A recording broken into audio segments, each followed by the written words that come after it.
नाथाजी शिवाजीराव देशमुख, वय 63, राहणार नातेपुते। मला 1.5 वर्षापूर्वी किडनीचा त्रास चालू झाला। त्यासाठी आयुर्वेदिक स्टेरॉइड युक्त औषधं घेतली, त्याच्यामुळे माझं क्रिएटिन वाढलं हे माझ्या नंतर लक्षात आलं। तर त्यावेळेस 3.3 पर्यंत क्रिएटिन गेलं।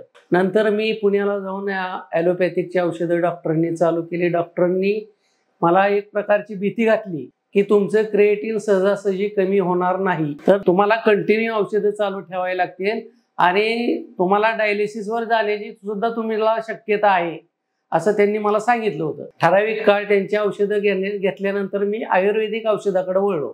आयुर्वेदिक औषधाचा मला फायदा व्हायला लागला, पण इतका म्हणावा असा फायदा होत नव्हता। मी होमिओपॅथिकच्या ट्रीटमेंटसाठी शोधात होतो, तर मला डॉक्टर विजयकुमार माने यांचं फेसबुकवर पत्ता मिळाला। मी त्यानंतर या फोन नंबरवर संपर्क साधला आणि अपॉइंटमेंट घेऊन इथं आलो आणि 3 महिन्यापूर्वी मी इथं येऊन इथली ट्रीटमेंट चालू केली आहे।